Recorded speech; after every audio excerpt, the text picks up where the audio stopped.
Bismillahirrahmanirrahim. Allahumma salli ala Sayyidina Muhammadin wa ala ali Sayyidina Muhammad. Allahumma ftah alaina hikmataka wansur alaina min rahmatik wa yassir lana ma yuqarribuna ilaik wa ba'id bainana wa baina ma yuba'iduna anka ya arhamar rahimin. Assalamualaikum warahmatullahi wabarakatuh. Ayah bunda, puji syukur kita kehadirat Allah subhanahu wa ta'ala yang telah memberikan nikmat yang sangat luar biasa, sehingga hari ini, bulan ini, dan waktu ini juga kita sedang melaksanakan saum yang sudah Allah perintahkan. Tak lupa juga salawat serta salam kita kepada Nabi kita, Nabi Muhammad SAW, yang tanpa perjuangannya, tanpa pengorbanannya, sampai mengeluarkan darahnya, kita masih bisa menikmati nikmat iman dan nikmat Islam.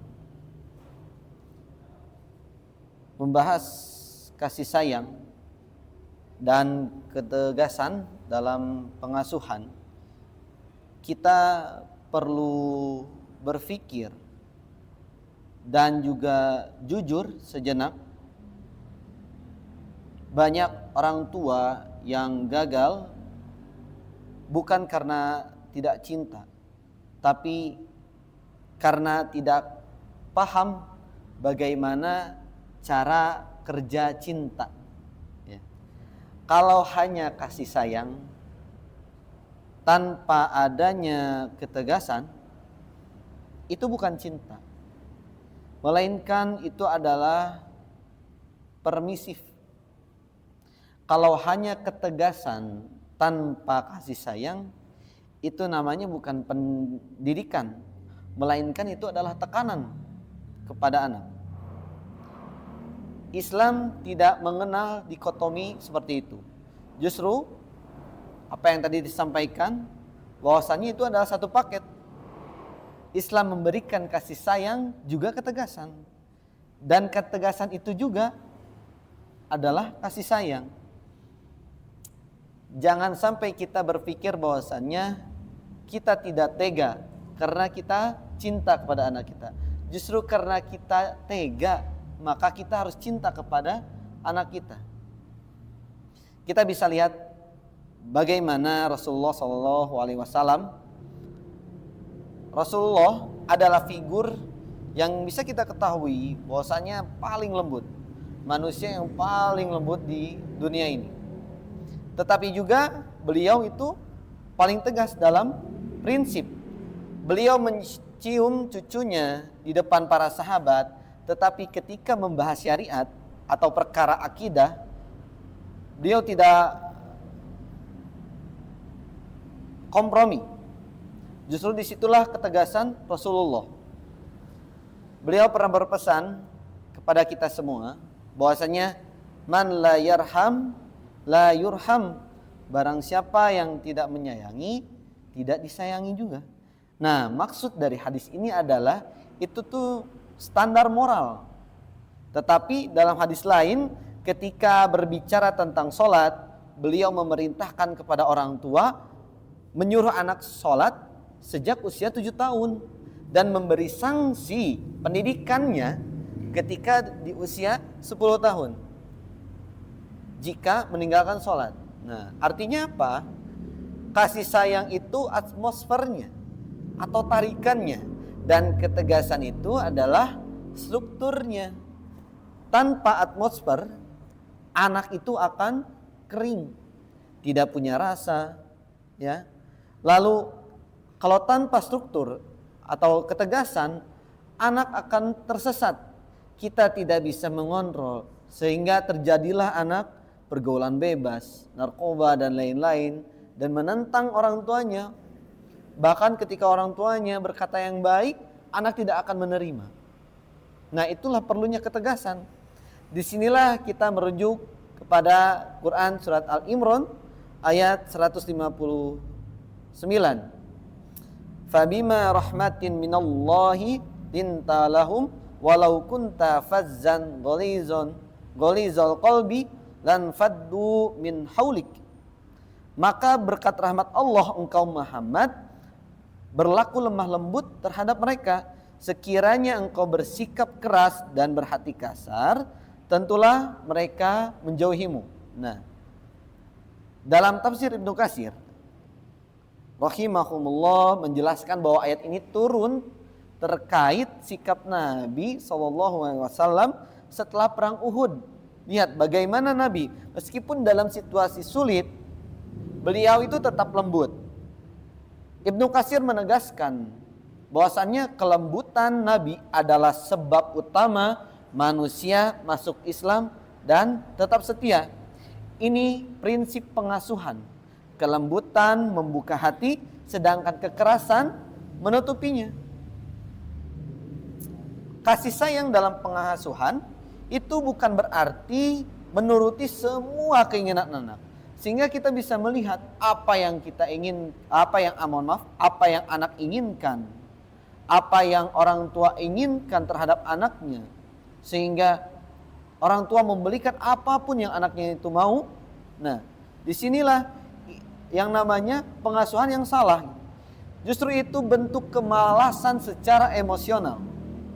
Orang tua yang tidak tahan biasanya melihat anaknya kecewa, seringkali menghindari konflik, bukan sedang mencintai.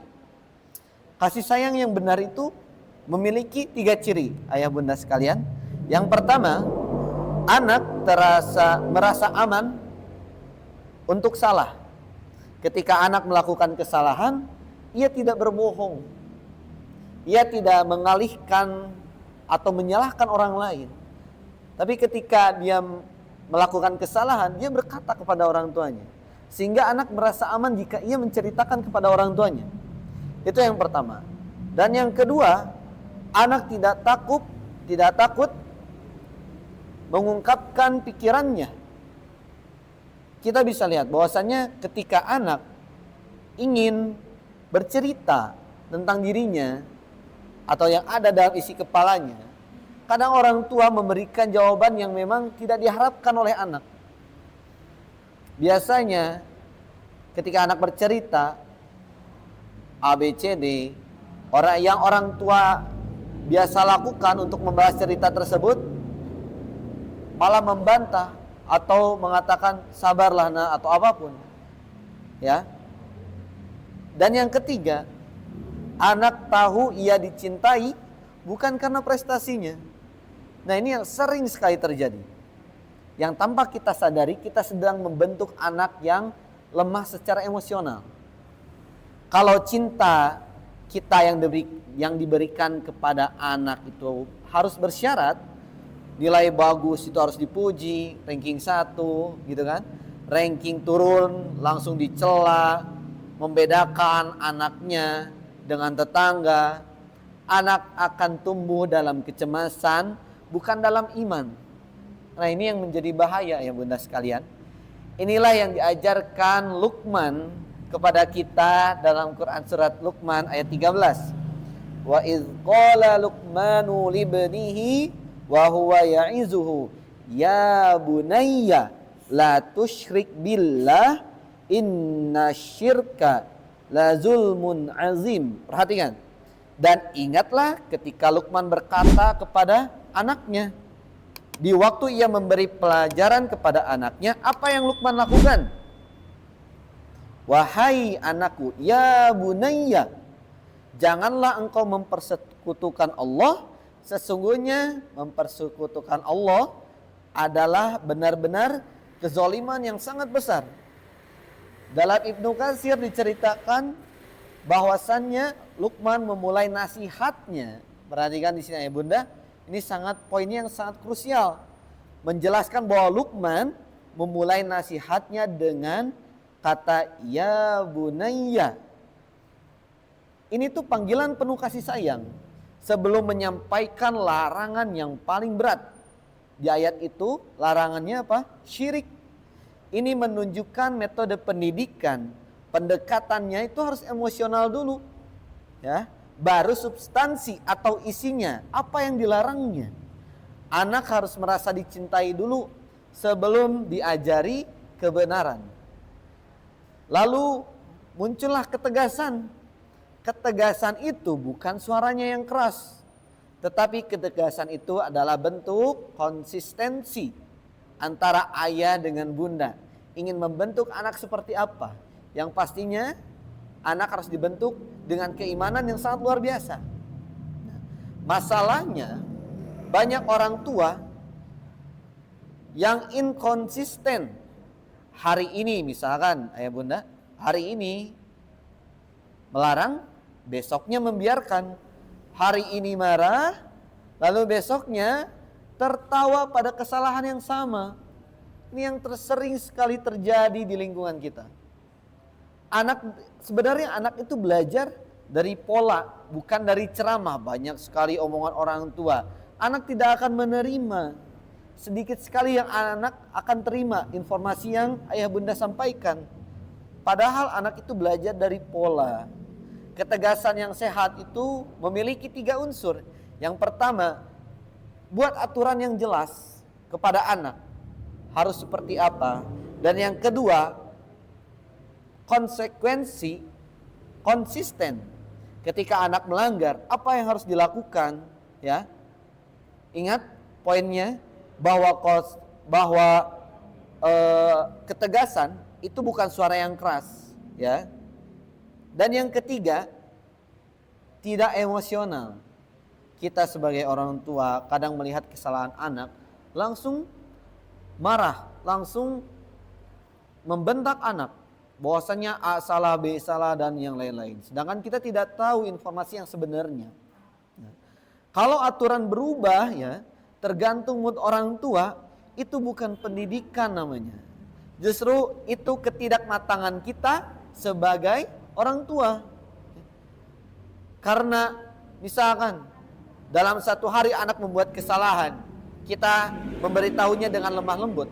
Tapi ketika di hari berikutnya anak membuat kesalahan, orang tua biasanya, ya namanya juga anak, susah dikasih tahu.